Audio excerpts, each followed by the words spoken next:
Hello everyone, this video will cover Module 3. So Module 3 is the first module for short stories. We're covering short stories and then poetry, and then you'll have a little bit of other genres to explore at the end of the semester, along with some other things like publishing. So we start with short stories because most students have had more experience with short stories, and often they are a little bit easier to write. So if you're a poetry person, we will get to poems, I promise. But right now we're focusing on how can we write with fiction. Now, short story writing is different from novel writing, which I know some of you in your introductory discussion board and emails have kind of indicated that that's more what you like to do. Is maybe you have a novel idea already, maybe you're working on one, and that's wonderful. However, short stories work a little bit differently because they're a lot more contained and they're a lot shorter. Hence the name. So we are going to be focusing on just how to contain a story arc within those couple of pages that you would write for a short story. So right now we're just introducing the ideas. You don't even have a short story assignment yet. That will be in the next module. So for right now, we're just learning about what it takes to write a short story. So I've got here two sections I want you to read. One from Introduction to Creative Writing, which is the section on elements of fiction. And so if you remember this one, the link no longer works, but the PDF still works. So you want to look in the PDF. And so we've got actually quite a few lessons on short stories and like creating characters, things like that.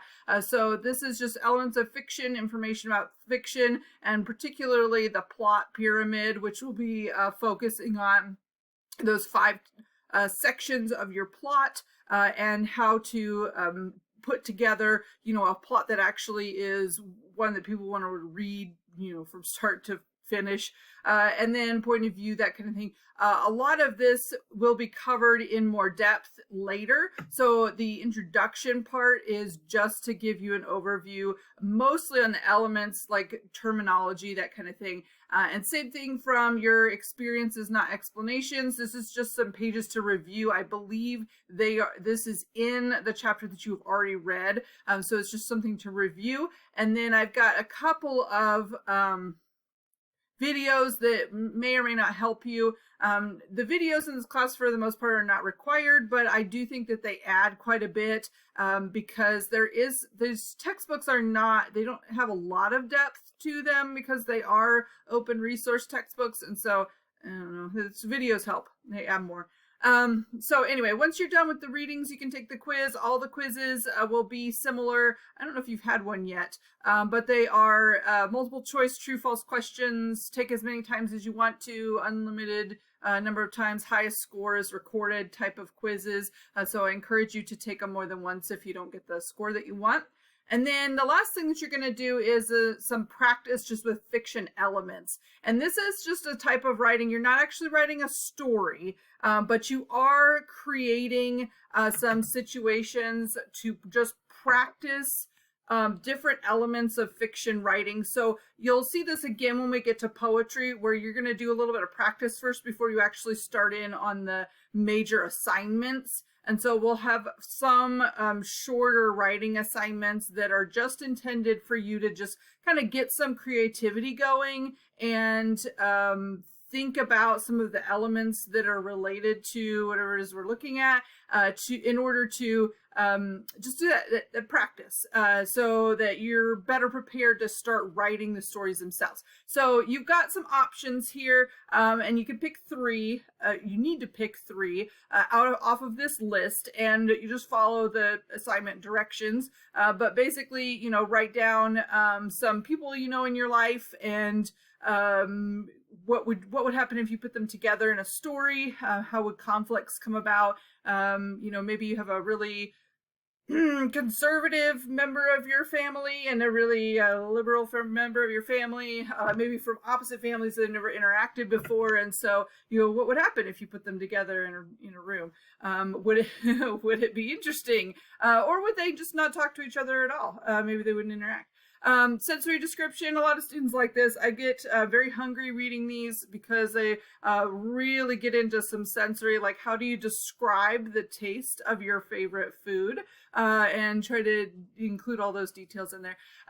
Story of an object, this one's fun too, particularly if it's an object where it doesn't already have a story, like you just found it, look cool, you know, I've got some stuff lying around, stuff up on my mantle that you know, it looks nice, but I don't know where it came from. I just found it somewhere, or someone gave it to me, and so what, you know, I'm gonna make up a story behind it.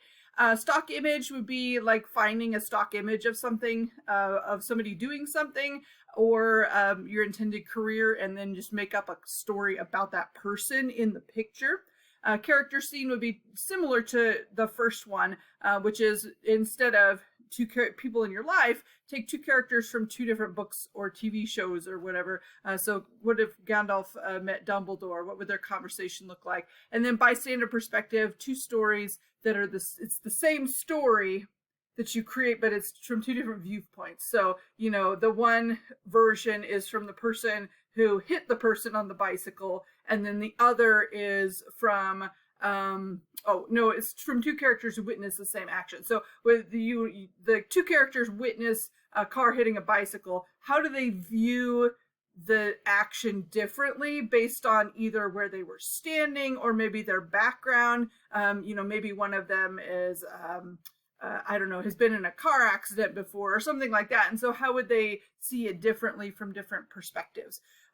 This is a level 1 use of AI. So if you are using programs to like Grammarly to just help you make sure that you don't have any major spelling errors, that's totally fine. But I don't want you, we'll probably have some assignments later on where you can actually use AI in the assignment, but for right now, I'm really interested in just what you come up with. And this is the type of stuff where I'm not grading you on grammar anyway. So you more than welcome to just leave those errors in there. It does not need to be perfect. It's more like journal entries. I just want to see what you come up with. And it could be the dumbest thing you've ever written, and that's totally fine because I'm the only person who will read it. That's fine. I just want to know what you think. I want to know where your ideas are coming from. This is all stuff to just get your creativity going, get you thinking about things in different ways. There's a lot of story starters out there, and these are some of them. So if you have questions as you go through, make sure that you send me an email. Otherwise, have a great week.